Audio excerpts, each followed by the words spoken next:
La música clásica siempre ha tenido un rol muy importante en mi vida, no solamente porque es mi trabajo, sino porque también es mi gran pasión. Y es por eso que desde niño me pregunté por qué a la gente no le gusta escuchar música clásica. Pero fue durante mis años de adolescencia en los que me empecé a empapar un poco más sobre este tema y a preguntarme cada día más por qué la gente escucha lo que escucha. Porque no se trata solamente de la música que interpretamos los músicos clásicos, sino también la música que escucha el público en general. Tanta fue mi curiosidad que de hecho esa fue mi tesis de posgrado cuando terminé mis estudios aquí en Suiza. Por eso en este video te voy a explicar por qué la gente escucha lo que escucha, qué es lo que nos gusta de la música y por qué ya no se estila el escuchar tanto música clásica. Pero además tú vas a formar parte de un experimento al ver este video, así que no olvides quedarte hasta el final. Y quiero que empecemos con una pregunta. ¿A ti te gusta la música clásica? ¿La escuchas frecuentemente? Déjame eso en los comentarios y ya que estás por ahí no olvides suscribirte a este canal, darle like a este video y activar esa campanita porque me ayuda muchísimo a continuar haciendo trabajos como este. Dicho todo eso, empecemos.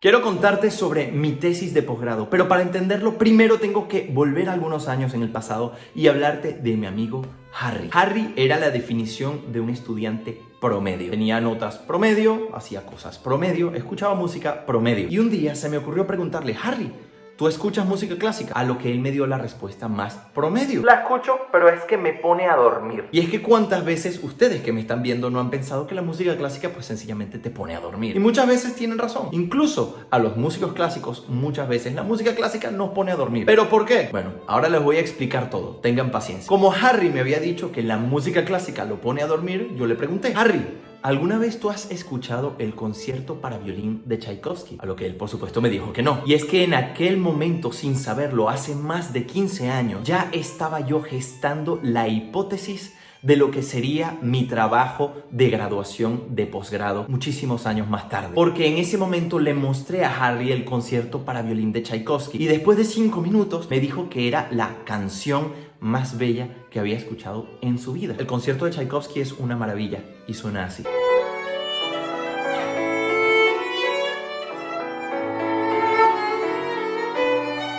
Y en ese momento vino un chispazo a mi cabeza. Era la hermosa ignorancia de la gente que no conoce la música clásica, pero cree conocerla. Y no me malinterprete, todos somos ignorantes en muchas cosas y la ignorancia es una cosa positiva porque alimenta nuestra curiosidad. El problema viene con lo que yo llamo la ignorancia voluntaria. Sabes que eres ignorante y no haces nada al respecto. Sea como sea, eso me llevó a una hipótesis temprana que fue: a la gente en realidad sí le gusta la música clásica, pero no han estado expuestos de la forma correcta.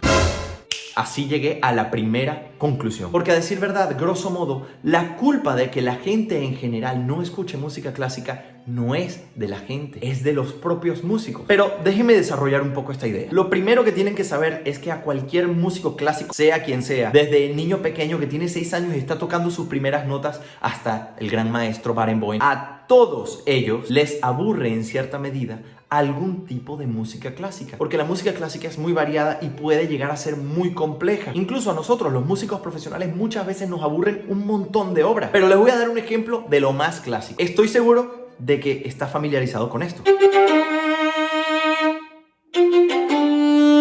Ese es el principio de la Quinta Sinfonía de Beethoven. Es una obra sin duda extraordinaria, pero no es una obra para el público en general. Es una obra maestra que se puede disfrutar una vez que tu oído se ha entrenado durante al menos un tiempo. Claro, todo el mundo conoce la primera parte, pero es una obra que dura más de 30 minutos. ¿Alguna persona me puede decir cómo termina? La respuesta es que no, porque la gente conoce el principio, pero nadie se digna a escucharla por completo. Al menos no aquellos que no están expuestos de forma continua a la música clásica. Y es por esta razón que para mi tesis de posgrado me hice una pregunta muchísimo más profunda, pero muchísimo más simple. ¿Qué es lo que hace que nos guste la música? Y esa es otra pregunta que me gustaría contestes en los comentarios. ¿Por qué te gusta una canción más que otra? ¿Por qué te gusta una canción, por ejemplo, de Ed Sheeran más que una sinfonía de Beethoven? ¿Quieren saber la respuesta? Pues no hay respuesta. No se conoce exactamente la razón por la cual nos gustan unas piezas y no nos gustan otras, o por qué nos gustan unas más que otras. Yo intenté buscar la respuesta armónica, intenté encontrar una razón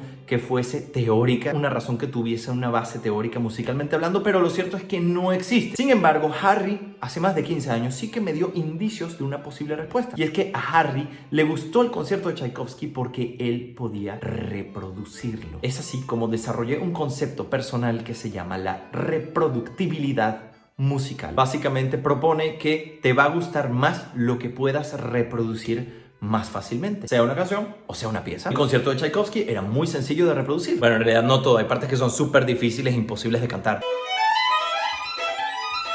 pero otras son mágicas, como esta.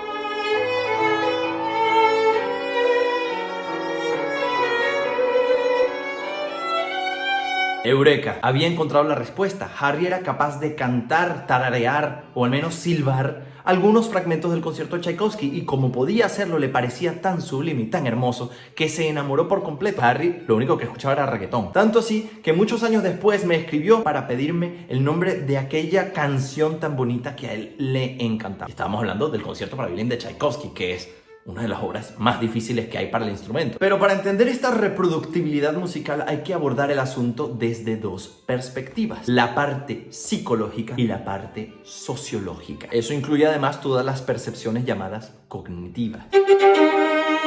Para eso tendríamos que describir cómo los humanos somos atraídos por ciertas cosas y cómo los sonidos nos estimulan. Consideremos factores como la frecuencia, la amplitud, el timbre. Una nota en solitario no quiere decir nada, sino cómo la presentas. Por ejemplo, en La Campanella de Paganini, una obra que a mí me encanta y me parece que tiene una alta reproductibilidad, todo comienza con dos notas. Si yo toco una nota por separado, no me va a decir nada.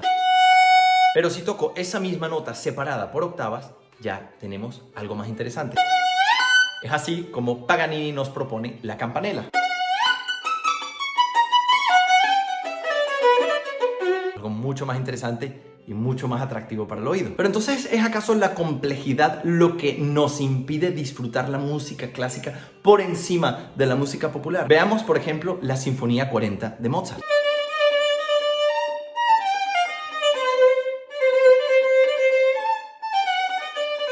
Podemos compararla con Shape of You de Ed Sheeran.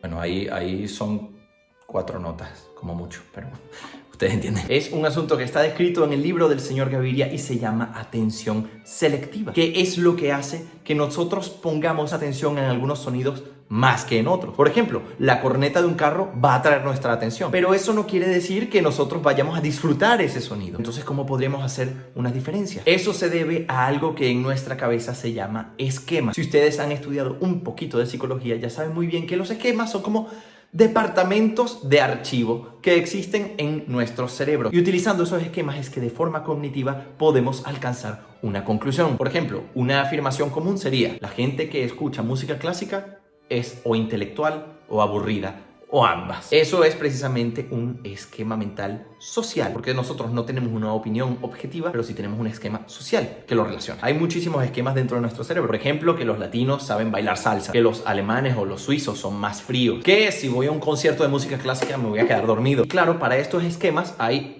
lo que llamamos una excepción. Por ejemplo, a mí no me gusta la música clásica, pero sí me gusta Paraelisa de Beethoven. Pero para demostrar mi hipótesis, en aquel entonces hice un experimento muy interesante. Traje a muchas personas que nada tienen que ver con la música clásica y les mostré ejemplos como los que ustedes van a ver. Me gustaría que ustedes mismos hagan la prueba, porque les voy a explicar lo que yo pensaba que era correcto. Y eso tiene que ver con el principio del video. La culpa de que la música clásica no sea popular no es del vulgo en general, sino de los propios músicos que no entienden cómo presentar estas obras. Mi hipótesis sugiere que una persona que no estudia música clásica y que no está relacionada directamente con el mundillo no va a disfrutar una sinfonía de Mahler. Le va a parecer aburridísima porque sencillamente no estudian eso, no lo entienden, no han preparado el oído. El oído así como el estudio de los instrumentos clásicos, son una cuestión de entrenamiento. Es lo mismo que un deporte olímpico. Si tú no te entrenas, sencillamente no vas a ser bueno en ese ámbito. Es por eso que en mi tesis yo sugiero que existen piezas de alta reproductibilidad que la gente va a disfrutar más y piezas de menos reproductibilidad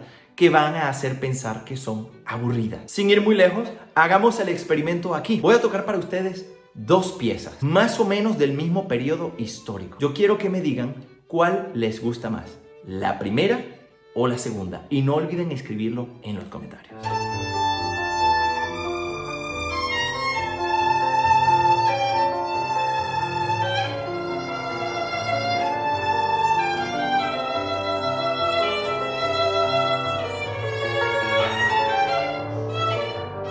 Y esta es la opción B.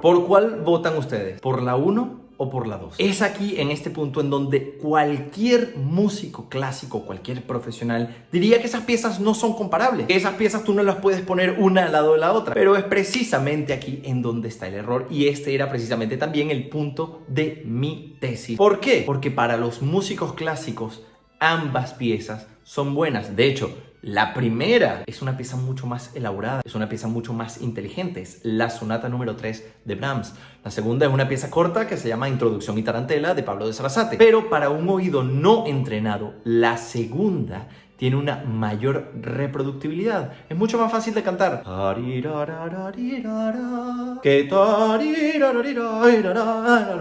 primera es mucho más difícil, mucho más compleja musicalmente hablando. Por eso también es normal que a la gente le cueste más. Exactamente lo mismo pasa con las grandes obras de música clásica. Las sinfonías de Beethoven, las sinfonías de Mozart, las sinfonías de Mahler, las sinfonías de Brahms, las sinfonías de Tchaikovsky. Son obras muy complejas para personas que ya tienen un entrenamiento en el oído o para personas que son estudiosas en ese campo. Para una persona común, cualquiera de esas sinfonías podría ser demasiado. Pero con el tiempo se han hecho muy famosas. Todo el mundo conoce esto. Todo el mundo conoce esto. Todo el mundo conoce esto.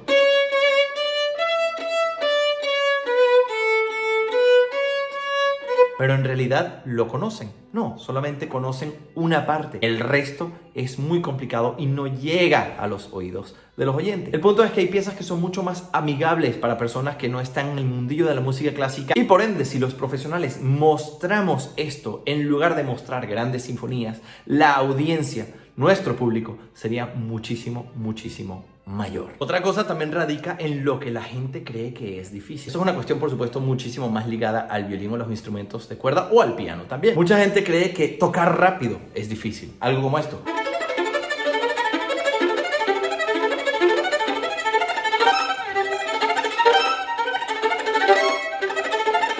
Sí, es difícil, pero es mucho más difícil, al menos en mi opinión, de tocar algunos pasajes de los conciertos de Mozart, que no parecen tan difíciles, pero que en realidad son tan delicados que tocarlos propiamente es extremadamente duro. Por ejemplo,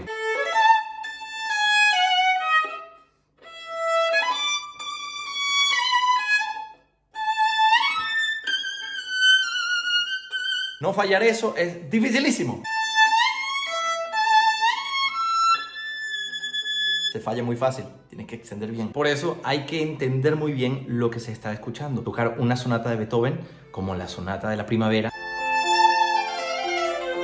es muchísimo más difícil que tocar, qué sé yo, un tango.